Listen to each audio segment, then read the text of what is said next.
bố mà đã leo nên cho nụ mơ nên mà là khuê mà nghe nhà đi thì cho nụ mẹ gà bé mà ba ơi mà gà gà nên mà chưa thì có lối mà biểu lệ nhà dối con ní thì nung cho mẹ người mò mi nè ta gà mi nè khó mà ngờ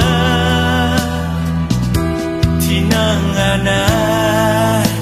chả lẽ bỏ nghe mò mi nhảy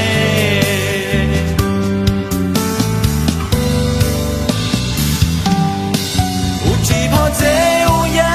ya nghe cứ ba la sẽ nung nghe lo nơi mò la na là khá chỉ ni che mi cứ cả phần gió còn ni gì ni ở nhà mà ra mò trôi còn ni nên mà là khơi cho khơi ra nó bé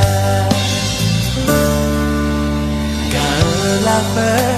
ra mò dễ họ ý còn ni chỉ che mà nên mà là khơi nên không xí mà nó nè ra cả họ cứ lòng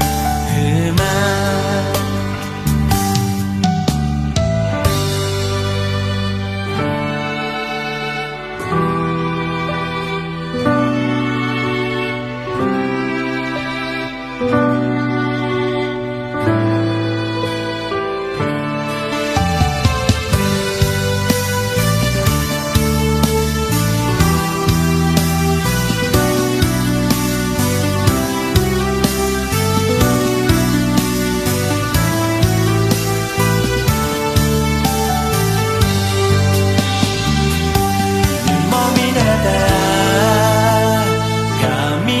khó mà ngờ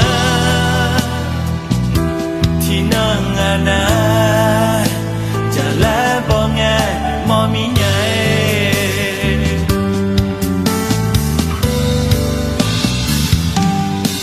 u chỉ bỏ dễ u ya ya nha cứ ba la sẽ nung nghe lo nơi mò la na là khá chỉ ni che mi cứ cả phần gió còn ni gì ni ở nhà mà ra mò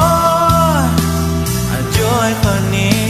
nhưng mà là khơi cho khơi ra nó bé cả là khơi ra mò dễ họ ý họ ni thì che mà ngờ nên mà là khơi nên không xí mà nó nè ra cả họ cứ làm hư mà nó nè ra cả họ cứ làm hư mà